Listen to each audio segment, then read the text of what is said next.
you doing? Good, thanks. Thank you for coming. Oh, thank you. Life right now. This is pistachio. But I'm having some. And then this underneath here is cracker. Wow. Okay. This is okay. Welcome everybody to another segment of Breaking the fast. I'm Charlie. I'm Simu. And I'm Selina. Yes. So today we are sitting with a woman who understands something that most of us sense but struggle to articulate. That stories shape identity, and when women speak, whole worlds open. Yes. Oh, wow. Selina Zigomo is a writer Welcome. and a woman in publishing who is passionate about helping more women bring their stories to life. Not perfect stories, but true ones, honest ones, necessary ones. Yes. This conversation is about voice, courage, calling, and the quiet battles women face just to be heard. It's about faith, creativity, and the space between who we were and who we are becoming. Selina, welcome to Breaking the Fast. Oh, thank you very much. Thank you. That's a very kind word. Yeah. I had to think. You really We're did. having an intellectual woman on Come our on the panel. podcast, yes. We need to welcome her properly. An intellectual woman who forgot her glasses. If we shared the same script, I'd give you mine. So, Selina, tell us more about what you do and how it is that you became to be a woman in publishing. So my background is in journalism, specialization, writing and editing. Oh, wow. And as I sought to build a career here in Zim after university, I studied at Rhodes. Yeah. I kind of moved through the really big, broad world of communications. And I think a lot of people don't realize how huge communications is, the nature and extent of all of the different kinds of things that we do in communications. Like, this is one of them. Yes. Camera work is one of them. Yeah. And strategies is one of them. And publishing is one of them. Okay. And along the way, kind of exploring this world with my skill in journalism, I found that I was really well placed to help people produce media. And also with a writing skill, I think drawn to long form content. So I was really blessed that one of my first jobs at which was at Celebration Ministries, was all around in-house publishing. Okay. And I got exposure I would never have gotten anywhere else in the country, just because of the nature of where the ecosystem in publishing was at that time. Yeah. I don't know if you know, we've had 16 publishing houses close down in the last 20 years. And I think last year... That's crazy, yeah. we said goodbye to one of the really most celebrated independent presses, Weaver Press. And so it's our environment is challenging, for publishing. But as God would have it, and as He orchestrates His plans, like He knows everything, right? And He knows what's going to come. 100%. And I think at the time the big thing was self-publishing around 2009, and what was happening globally was that Amazon was now creating opportunities for people, authors, to publish and to cut the middleman out, so to speak, get their books out faster. Yeah. And back then, it was kind of like Amazon Create Space. Create Space was kind of like their little vehicle where you could get marketing support and all of this expert knowledge. And we, in our work that we were doing at that time in the ministry, were exploring, well, what could this look like for us? Yeah. And what do you do? And how do you use that disruption to close a gap that's in a broken ecosystem? So I got a lot of really good sort of hands-on training, which had its ups and downs, because I think there's a difference between going to school to learn something and like getting publishing, in it. Then the and then actual hands-on experience. and especially when you learn it on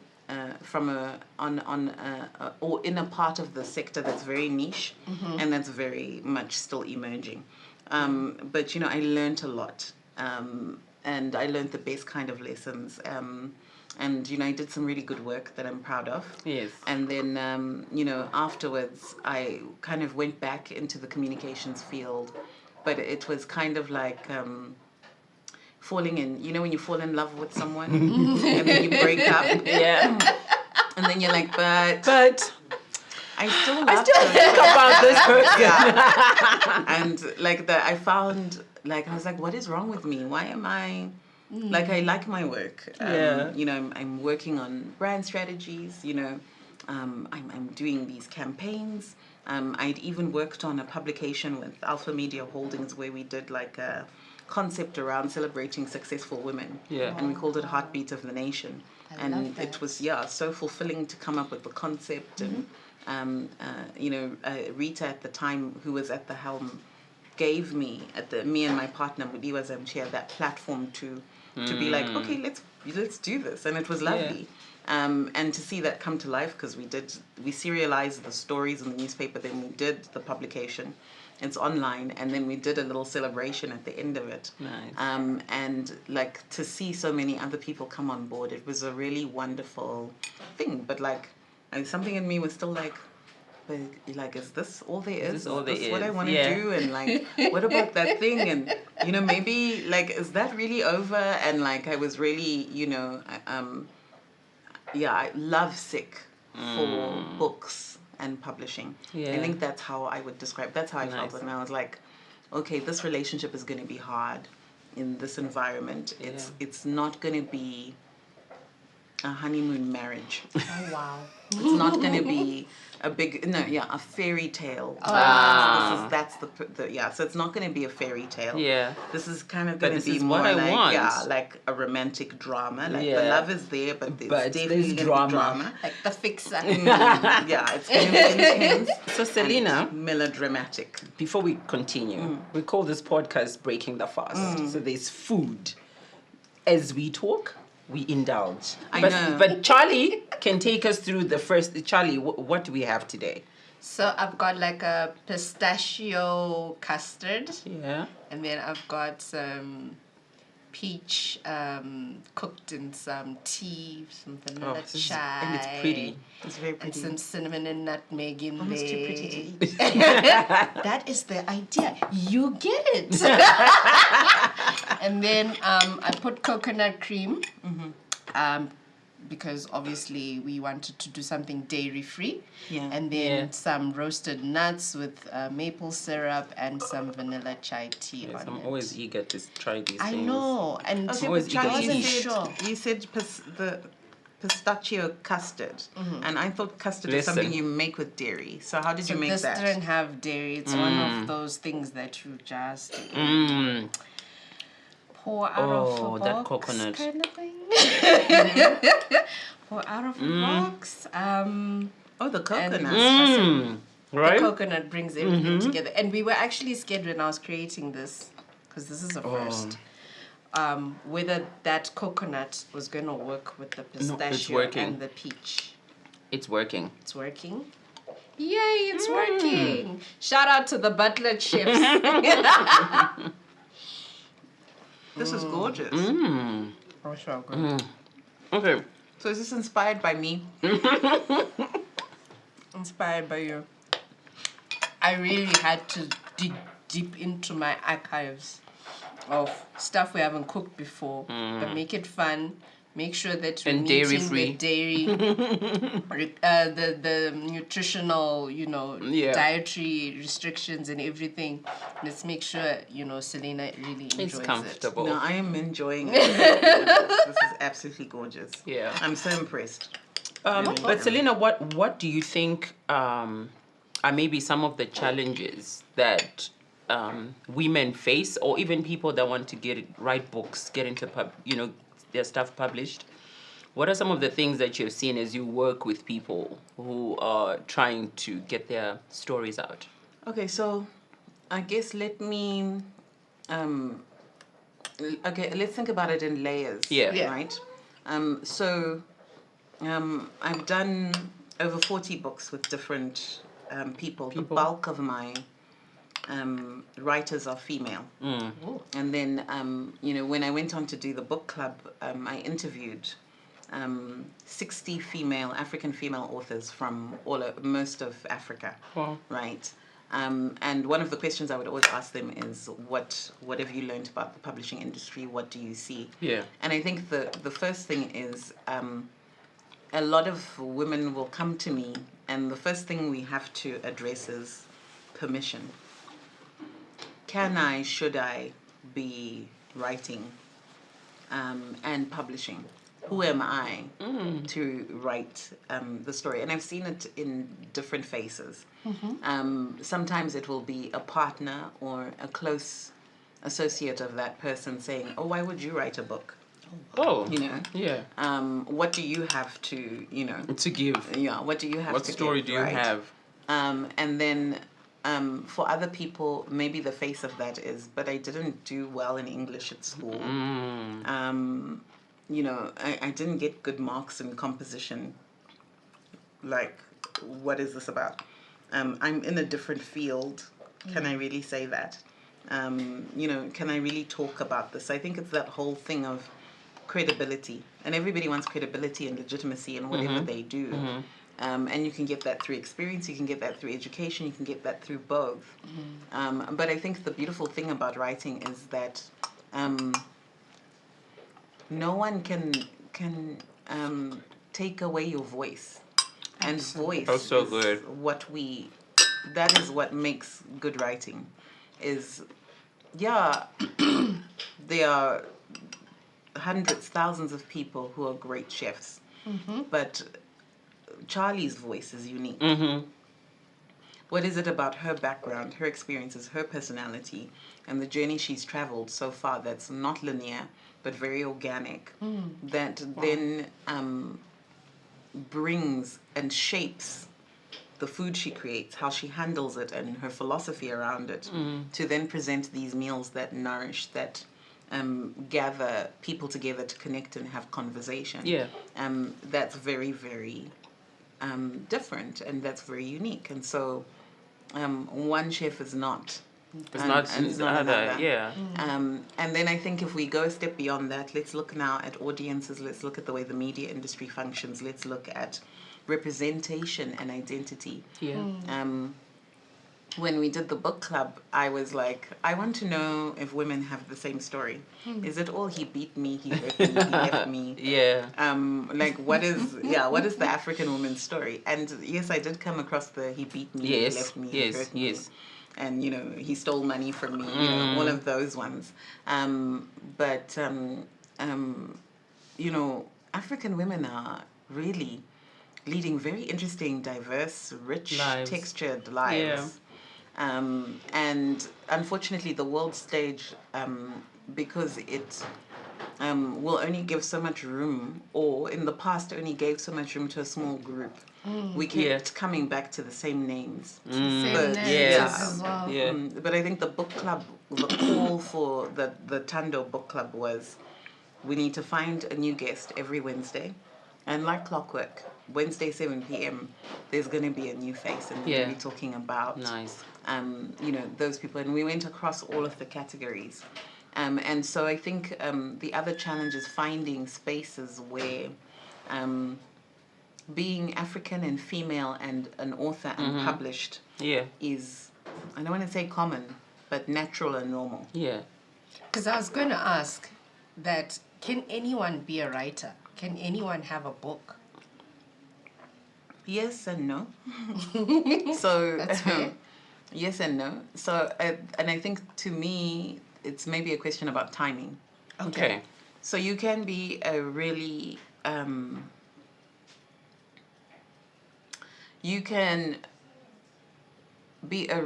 accomplished person, but you need to respect the discipline and art of writing.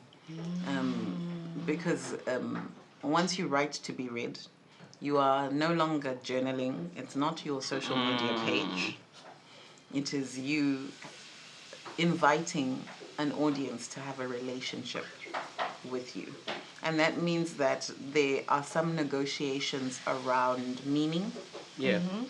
that you make, and around allowing people to have the experience for themselves.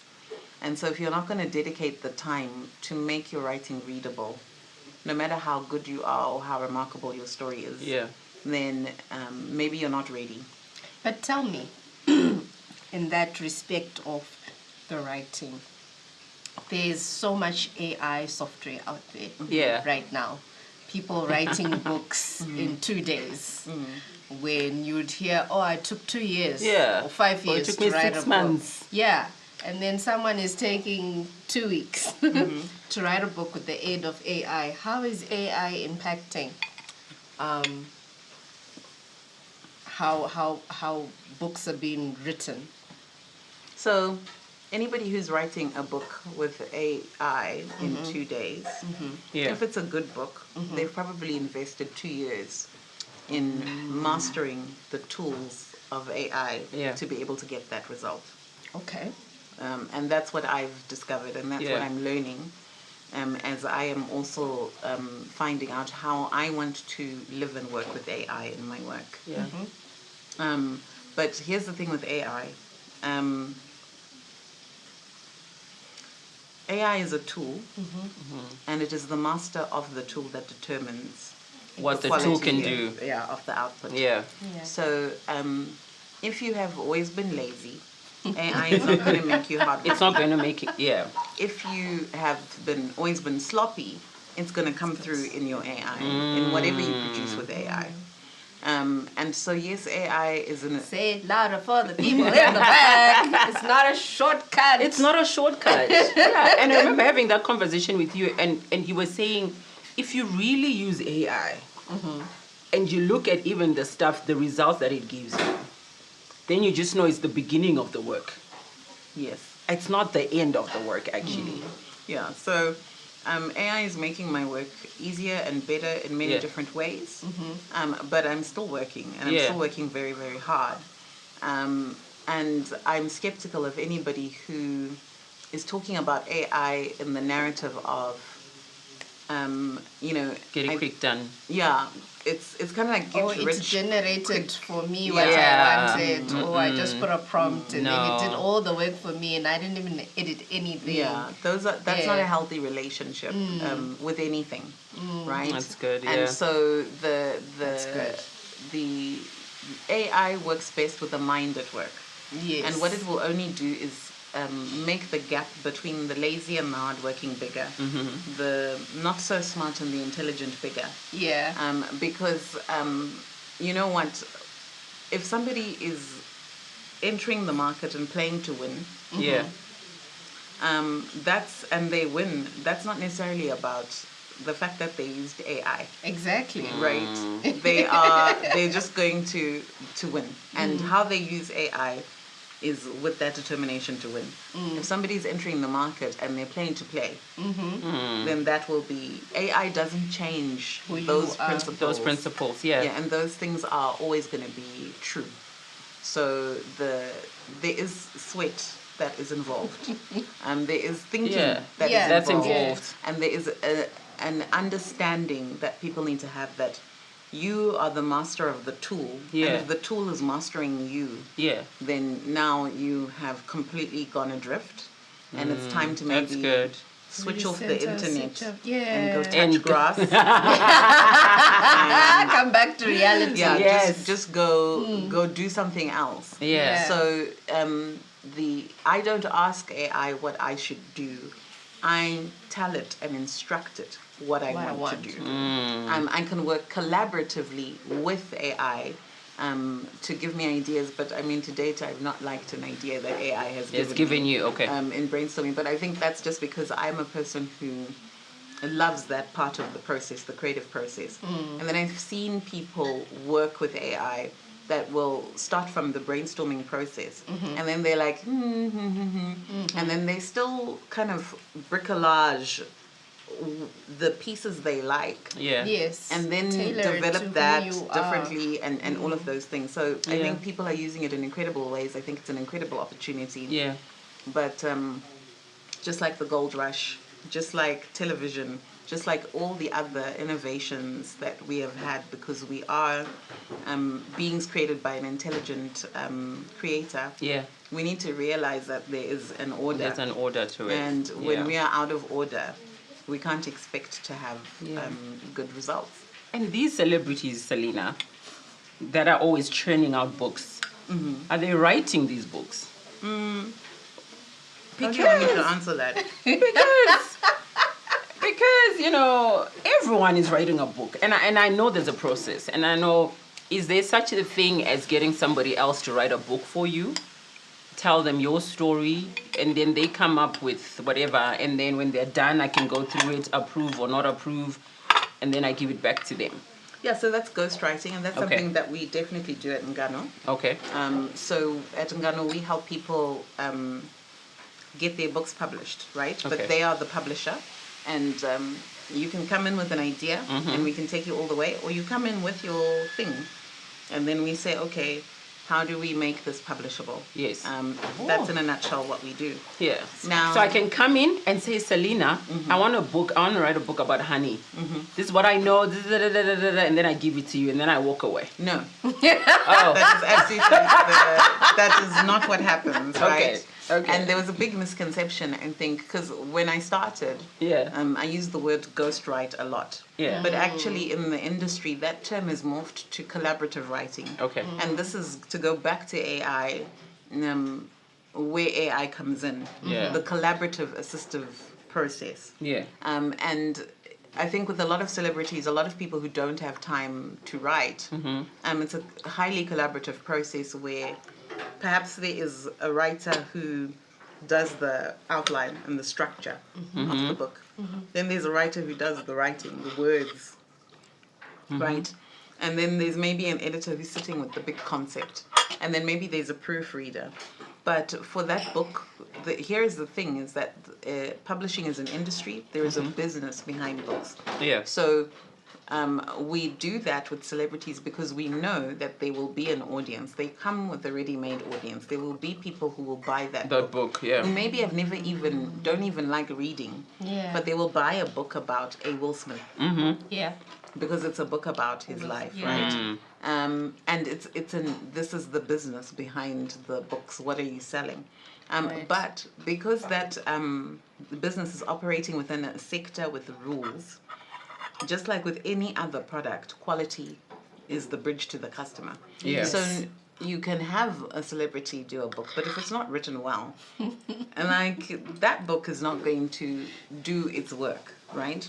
Give you the earnings over and over again, year in and year out. So this is where you get that technical team that come in together. So to answer your question, you come in and you say, okay, I want to do a book. And then I say, what do you want to do the book about? And you say, honey.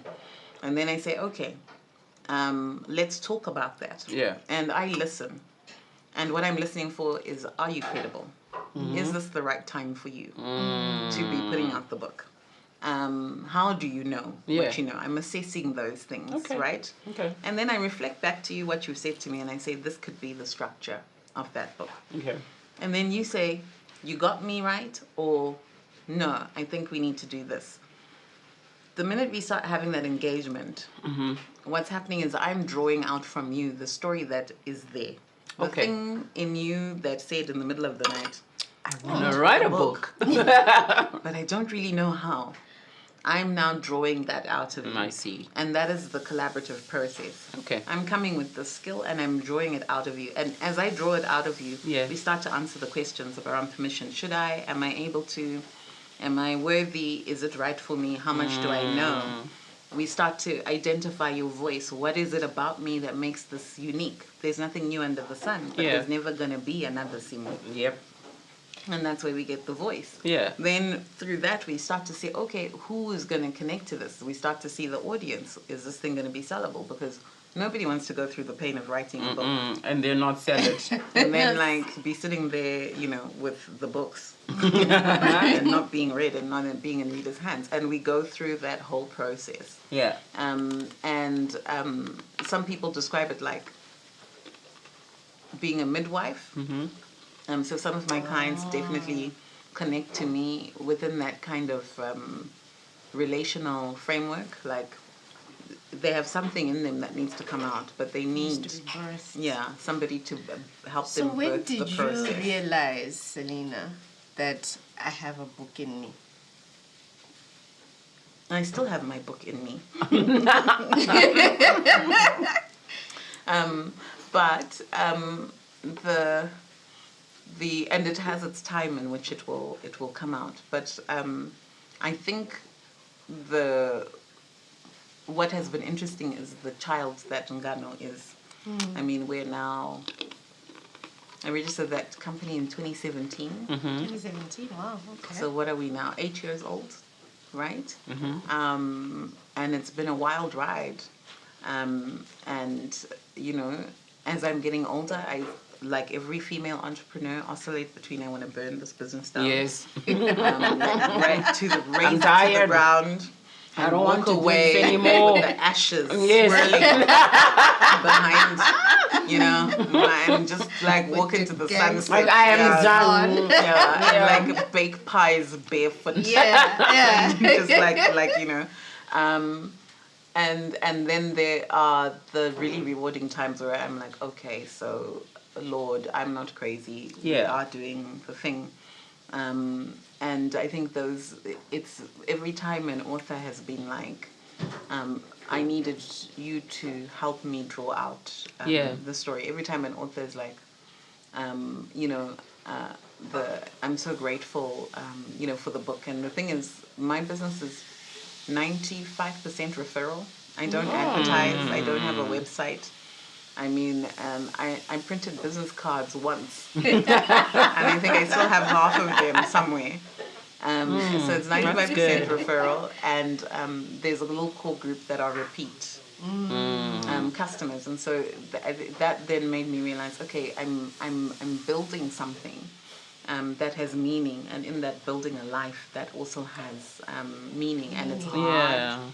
And it's messy, because I don't always get it right. I have my share of disappointed clients in the back, but still, you keep moving. Yeah. So I think I always thought I would write a book, but I think Ngano is the child that has been a very, very pleasant surprise to have been entrusted with. Yeah, that's so good. Yeah. And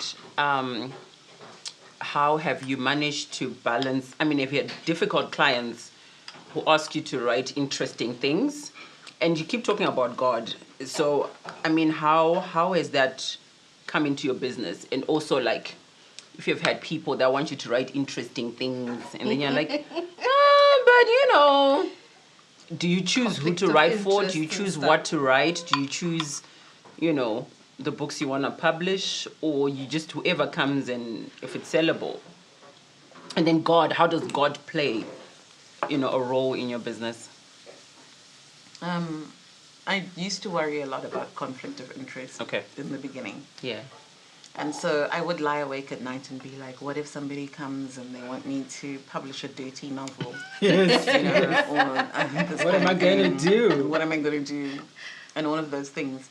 But I think, again, to go back to that whole give yourself permission. Yeah. You're not forced. Right? And that's the thing about boundaries and identifying your values. That's very much your choice. Like, that's very much your free will. Yeah. And sometimes the choice is as simple as no, which is a complete sentence. Yes. I don't owe No, you it's a an complete explanation. sentence. Yeah, I don't owe you an explanation. I don't need to massage this into something. No, it's not. I'm not. Yeah. I can't take on this work. Yeah. And so there are some projects that have come to me and where I'm like, there's a conflict of interest with the values that I have and what this person wants to write about. And someone's going to take their money anyway. So I'm just going to say, give it a gentle pass. No, thank you. I'm not the best publisher for you.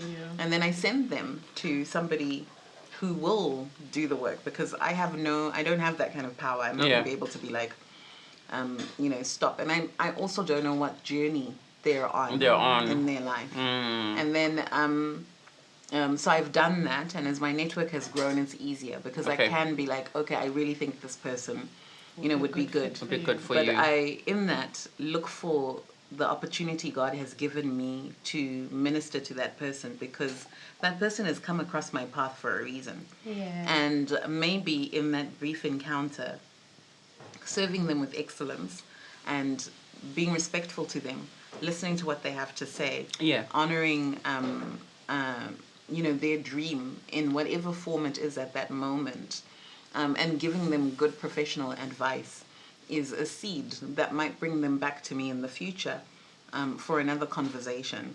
But I don't think you can champion your values or your principles by cutting people down, beating them over the head with your values and your principles. That's so good. I don't think it works. I don't think it works like that. And I think that whole discussion is very much a work in progress for everyone right now in the world we live in. But that's so that's what we do. And then the second thing I think is because you get also the difficult clients who are like, I don't want to write a thing. Here's the Here's the Here's the book. bring me back a book. Here's the story. Yeah. I want a book in Yeah, there. bring it back as a book. My values don't allow me to do that. So I'm just like, I went through a huge thing about terms and conditions. Okay. And that's what I did. I then wrote terms and conditions, and I said, I will not take work, if you can't give me a proof of concept. So you can come into my office and be like, I have an idea. But you're going to tell me, how do you know what you know? That's the most important question for me. How do you know? Is it just from scrolling and now you have hallucinated yourself into an illusion of, this is what I know? Wow. Or are you working in this field and you have lived experience and, you're bringing a fresh take, a fresh perspective, that kind of thing. So that's, that has helped me create boundaries around what I will not take. Because for me, I think worse than somebody who doesn't share my values about a biblical worldview is actually the person who doesn't respect what it is that I do. And who wants to come in and take that for granted. That person to me is more dangerous than the person who does not see the world the way that I do. Because that person is still putting in work. There's still integrity there. Yes. They're still putting in their work. Yes, we're just different, They're still being but they're honorable. working. They're still being respectable. Yeah. And this person is being entitled. They are demanding something that they're not willing to pay the price for. And this person lacks that integrity, and they are unaware that that is what it is. And I think in business that's what you find. I think you find it as well in business. Because you meet people at like the climaxes of life, like birthdays, weddings, funerals. Like these are the huge moments, and you can really see who a person is under those kinds of pressures. And when they're being tested around what those things mean in their lives, how they treat people and how they articulate what they need from the people around them. You see that in business, right? Because we're in the whatever we're doing, we're solving a problem and we're fulfilling a need. And so what a person does when they can't have their need met, and like there are people I have also chatted with who are just naive, right? Naive. Okay, I want to do a book. I think it would be good, and then I'm gonna make $1 million, and I don't really read often, and whatever. And you have conversations with them, and and that's why I said it's about timing at the beginning. You have conversations with them, and you're like, this. Nah. What's the end goal? Can't. Where's this going? It is not going to work. Yeah, this can't work. And then I'm like, oh, but also, who am I? Yeah. And so then, okay, what do we, how do we get this person on the right track? And it's kind of like, okay, if you can do, this is what it's going to take you. If you're willing to do the work, and you need to appreciate that for you, the work is going to be maybe longer or harder. Yeah. Because, you need some foundational things in place. If you're willing to do the thing, To do the work. go and do Then the we thing. can do it. Like everybody Yeah. can be a hero. But we all need to take that hero's journey. We all need to go through the mentorship. We all need to go through and fight the inner And some demons. struggles. Yeah, we need to navigate some Yeah. parts. Yeah. And I'm not going to be the one to say you can't do that. But No. like, I am also going to be the person who's like, but yeah, you're going to need to get your 10,000 hours in. So Yep. I'm seeing you got 10. Hello. You're a little bit short at the till. Hello. You need 9,000. So here's how you can get those, And there are some people who are like, thank you, I'm going to come back. Yeah. Uh-huh. And, I pray that they do, and maybe they will come Do you back. have ever some people who are like, what you talking about, sis? Always. I'm gonna make this million. What you talking about? Always. I have always. the faith. And they'll give you the declarations. I can do all I things. can do all things. No, I do. And so here's my thing. At the beginning of my, I was naive as well, right? Yeah. And I probably still am in some other ways. But one of the things people, because I think what people don't understand is that in the knowledge economy, the Christian circles are a huge audience, especially in publishing and content development and whatever. Yeah. There's a whole little ecosystem in that niche. Yeah. It's a really, if you know how to work that system, it's a really accessible way to kind of make a name for yourself. Yeah. And, and I suppose that's why we're warned about false prophets, right? Yeah. Because in the spectrum of hypocrisy, you got like that Pharisaical, rigid, Yeah. whatever, and then Yeah. the other spectrum is the false prophets, right? Yeah. So it's because that the power and influence is quite attractive, it's seductive, and it's accessible. It's accessible. It's nice to be famous. Yeah, because you dress it in charisma and it becomes Yeah. something else. So a lot of people would come to me in the beginning and be like, God told me to write a book, Yeah. right?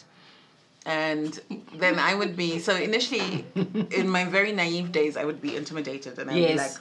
What you talking about? Yeah. If God said. Because the minute someone says that, if someone says God told me, then... Who it are you shuts to you down deny because you're them? like, oh, God Their said truth. it. So I was like, and then I would be like, God, can we have a word? Like, did you really, like, are you really, like, I don't want to, because but, like, did you, Can you just sure? confirm? Can you confirm for me, please? Because What channel did you use? Because I'm not, because, if you read the Bible, it's a wild, wild ride. Yeah. Like, there are books like Ezekiel where I'm like, whoa. Dude. And Jonah, where, like, Exactly. crazy things happen in the Bible. And these are legit people, like, having real conversations with God. And I'm like, it's wild. Yeah. Right? So I'm also like, I don't want to cramp your with you. stuff. Being the creator of the universe and everything.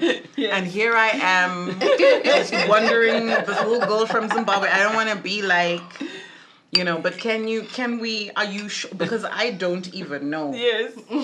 I don't know what spell to cook up to make this work, to make right? this work, yeah. And then, like, I started to realize that just because God told someone, it was not the same as God told me. And then that's good. As I started to be like, and that I was going to be, I suppose, judged on what God has told me, that I know that I have heard.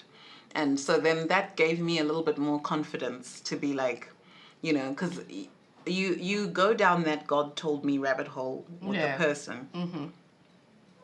And it's not a wild ride like Ezekiel, right? yeah. But it is wild. But it's wild. It's just a bad night out, Yeah. right? And you're like, And you're just like, no, I really don't think that I should have done that. Like, what I am now certain of is that that shouldn't have happened. And you know, you learn, and you know, I think there's grace in the fact that bad books don't sell. So Yep. you know, the Yeah, little so about mistake. us, have you had any books published, helped published, that you're like, oh my gosh, what did we do there? Never. Wow. Because I guess because of the process that she started talking about and how she does the things and I think it kind then of in shields the you from that kind of process- stuff, right? Do any of your authors have the vision of putting this into a movie, into a documentary? I know you said media has a whole lot of forces to it, and you know, storytelling is just one of them in publishing a book. Do any of them ever envision, you know, taking it to the next level after they've written the book? Is it that they just write the book and then that's it? Man, I just did my mission. I wrote the book. Well, I think this is why people compare writing a book to pregnancy, right? Yeah. So when you had your children and like you birthed the people, you were like, oh my gosh, this is exhausting. Oh yeah. And it would have been nice if you could have had a vacation. But then the people were like, feed me, bath me, you know, I'm pooping, I don't know anything. Yes. And I'm a danger to myself. Yes. Yes. And then you were like, Literally. oh, okay. So this is what happens next. I think I've got lots of clients for whom they finish the book and they're like, oh. And they're like, I'm done. Yeah. And then I'm like, no, you've just begun. You just started. And they're like, what do you mean? Do you know how many nights? And I'm like, yeah, but you wrote the thing to have a life outside of you. That's and now so good. it's there and you need to steward that. And there'll come a point, just like a child, where, you know, as children, they start to do more for themselves. If you've put the right investment in marketing and branding yourself, you begin to create an ecosystem around the book where the book is visible in the right places. Yeah. And it starts to make, you know, money for you. And those fruits can be a movie, can be a course, can be a business, can be many, many things. IP has so many opportunities, but you've got to do that. You got to steward. You got to nurse your baby. Through that process. So I often say to people, 3 to 5 years is the period of time after you've launched your book that you should even consider breaking even. So therefore you should have 3 to 5 years. Yeah, you should have a budget where you say to yourself, for everything I've put in, by the 5th year I should have made that all back. And this thing should have a system. Okay.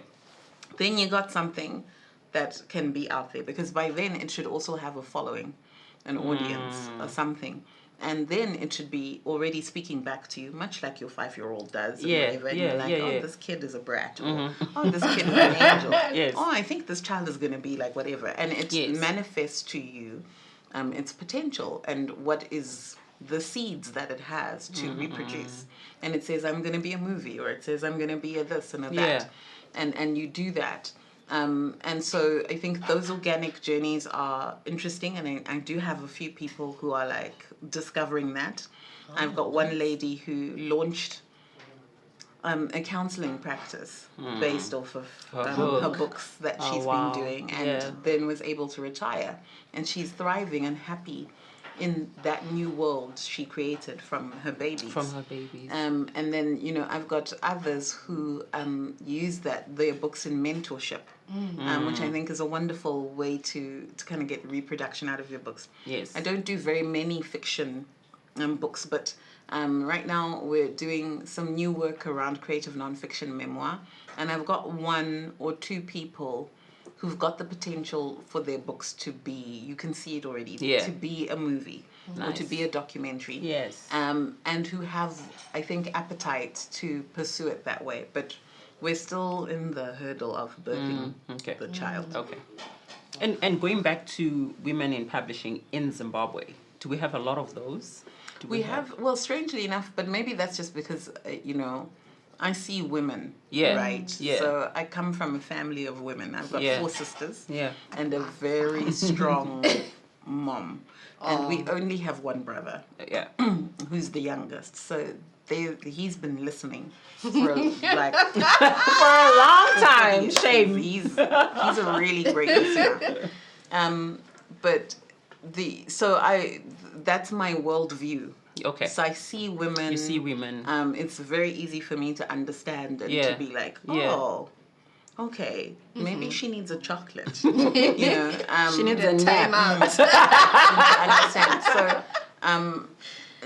So it's just naturally I just gravitate to women in Okay. business. Those are where my partnerships are. Yeah, okay. And you know that's where I have, I think, the biggest base in terms of clientele, and it's just one of those things. So Yeah. in publishing I have been really blessed to meet amazing women in publishing. Okay. So Faith Chipangura, Phoenix Publishing, is a woman I admire. I love Yeah. her. She does these book awards at the end of the year. That's how she's also impacting the industry. Nice. But she's got a formidable stable of books that she has done.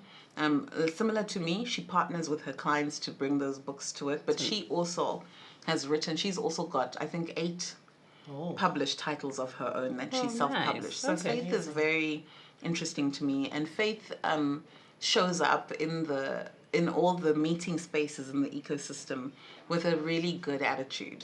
And so I've got time for her. Another one is Samantha Wajure, Carnelian Heart Publishing. She's based in the UK, but she's a Zimbabwean. Okay.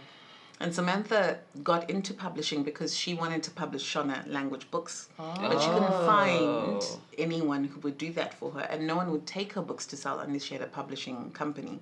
So that's how she birthed Carnelian Heart. And she's done amazing anthologies. She's done Shona books and English books. She recently, and she's an artist as well.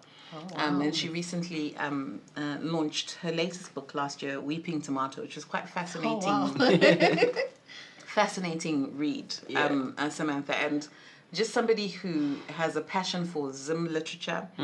She's read all the greats, and she knows them, she follows them, she's an avid reader.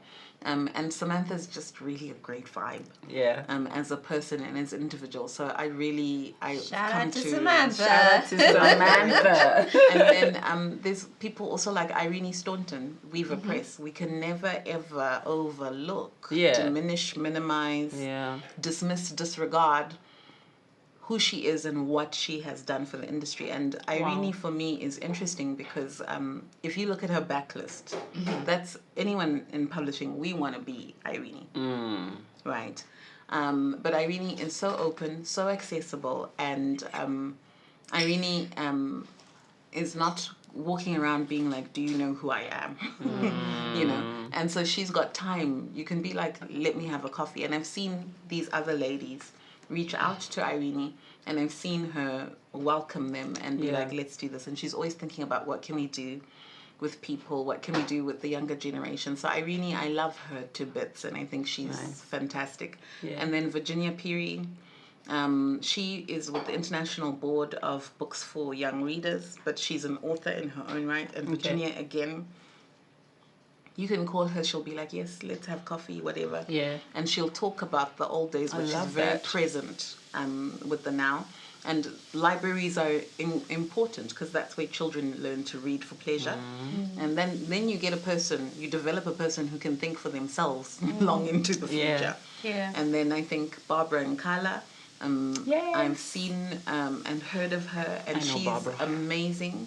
And again, vernacular languages. And for me, that generation, the Irenes, the Virginias, the Barbaras, right? That crew is fascinating to me because for me, they're like pioneers. They're like forerunners. Yeah, like we can do this. Exactly, in a very male-dominated Yes, world. yes. And they're still so female, in like a really like soft, nice. Like female way, but energy, amazing brains and intellect and capacity, and then you know what they've birthed for themselves and others. And you know, if I look across the region, I can think of Zambia, Malawi, women we interviewed on the book club with similar sort of footprints in their own industries. South Africa, like I always talk about Dr. Cindy Magona. She has written children's books, but she was a housemaid. Wow. And then she went to night school. Wow, right? Yeah. She went to night school. She then got her high school degree. Then from there, she went and worked her way up, got into the UN, lived in New York with her children as a single mom. Nothing is impossible. I'm telling Published books and did all of this fantastic work, still writing. And I had the privilege of interviewing her on the book club in the year that she turned 70, when she had just finished her PhD thesis.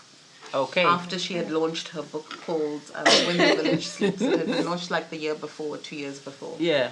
And Dr. Magona was like, she was just talking to her, because you do like the pre-talk the day before, Yes. and then the call, and it was what a good time. And then like this other lady, Malia Selelo from Zambia, Yeah. Malawi, another lady in her 60s, 70s, she wrote books, she did children's work, she also wrote for that Zambian show called Kabanana.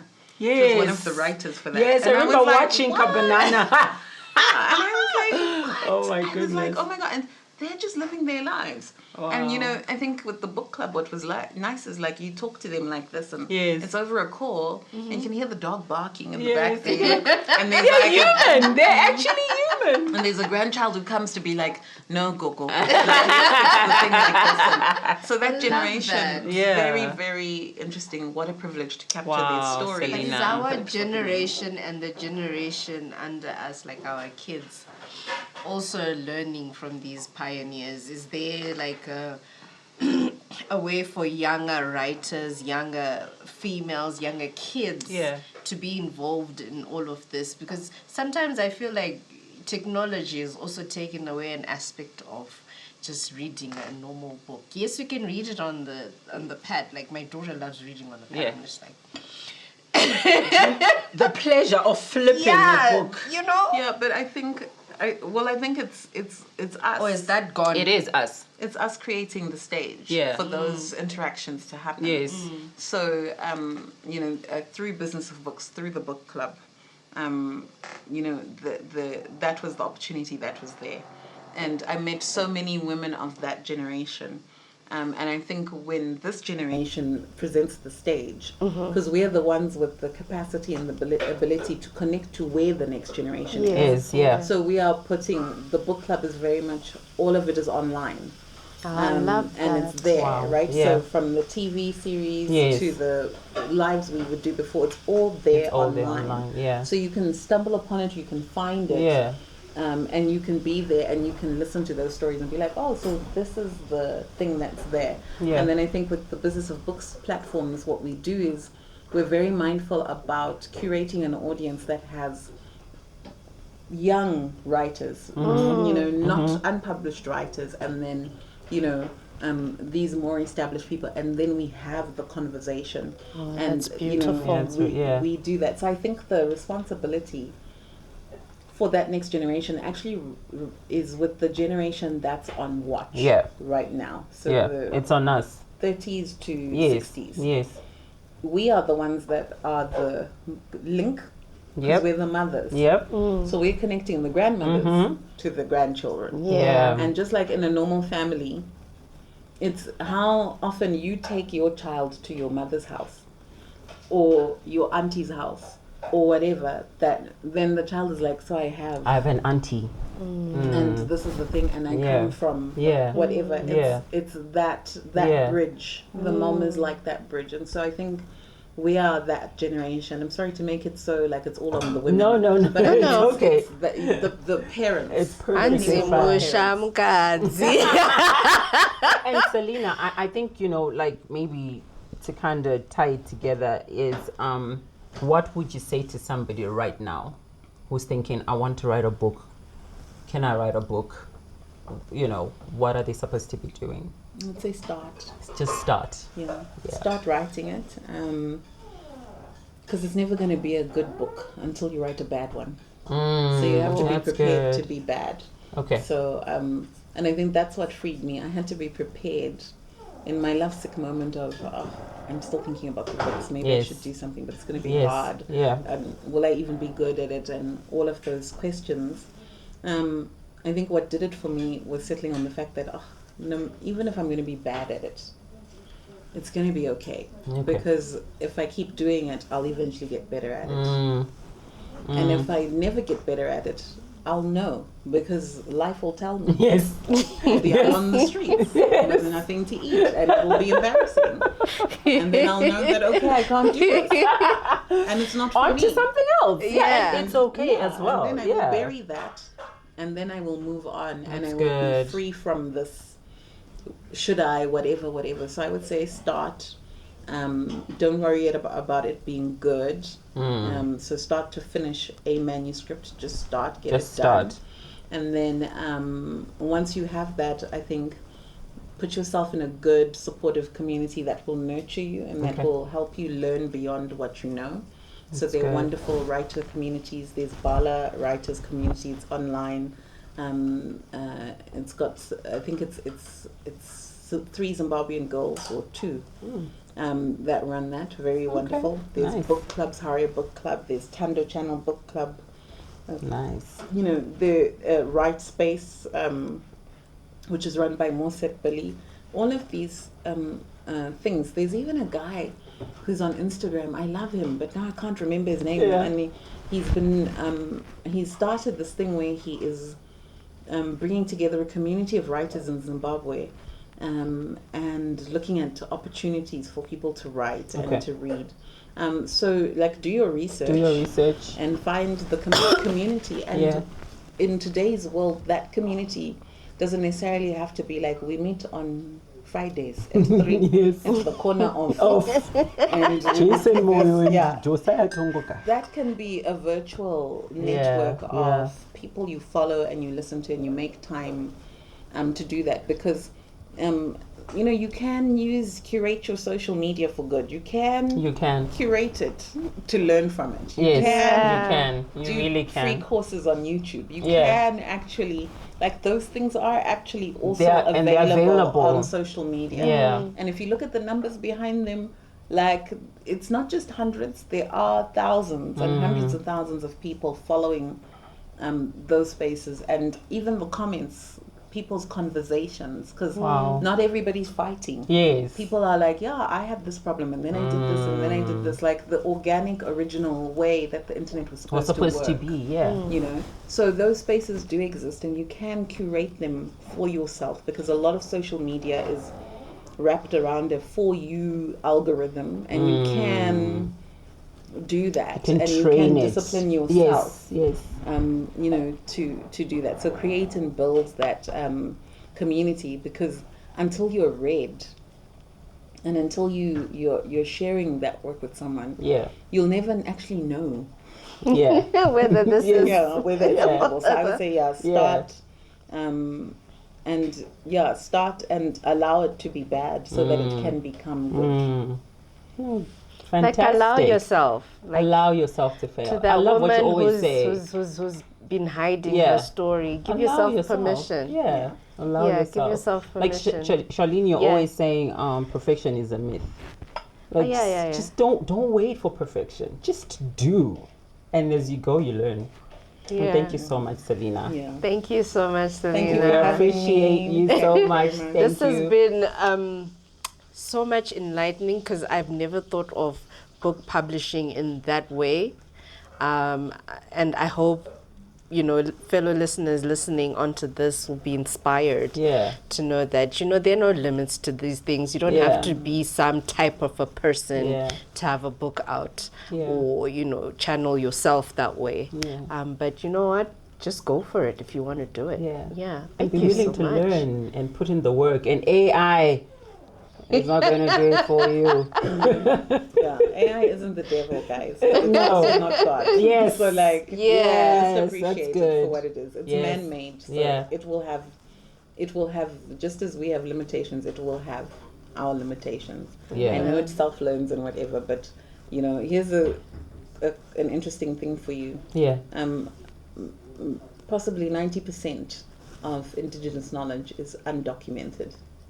What? Yeah, so if it's undocumented, AI has no There's no access ability to it. access it Yeah. and Exactly. train itself on it. Yeah. So now now it's interesting if you want to do something indigenous and you're working with AI, Yeah. because you cannot rely on it to Tell you. to tell you or to lead you in the process. You've got to lead it, very differently to tell, I want a book on this or whatever, because what it will do is it will reproduce for you according to the data that is That it available to has. it. Yeah. Exactly. And that data is very Western, which is why everybody then all sounds the same when we, and there's people also need to realize that it's censored. With these large language models, they're censored. Ah. Especially the most popular ones. Yes, right? They're yes. censored, and maybe not in enough of the right ways. Yeah. Yeah. But they're censored. Yes, Yes. censored. So as well, Absolutely. so you need to appreciate that maybe AI needs you More than you need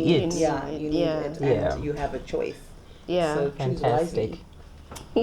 We have a little something Thank you. just to say thank you. Oh my gosh, more like there was food. We just keep giving and giving. Wow. So this is our little thank you. Thank you for Oh my gosh, so I got the jam. dreams do come true. Really? Oh wow, I got the jam. Yes, you did. Jam. You know, and I recently came to see this and marmalade. Oh my gosh, you're making me think of my dad. Okay. Oh, I know. She loves tea. I do love teas, I but know. you know my mom takes them away from me. Well, Yeah. find a nice corner to hide them. Because she's like, oh, your friends will come and take them, and then they'll be like, oh, this is so cute, look at that. She's like, your friends will come and take them and drink tea, and I'm like, yeah, Mom, I'm a 40-year-old woman. Hello. we don't dance on tables anymore. We drink tea. Yeah. Yeah, we drink tea. I can't believe we're not like our I mothers. know. Like, Oh my goodness. This is so lovely. Well, thank you So thank you so much. And it's a wrap. It's a wrap. Didn't even get to.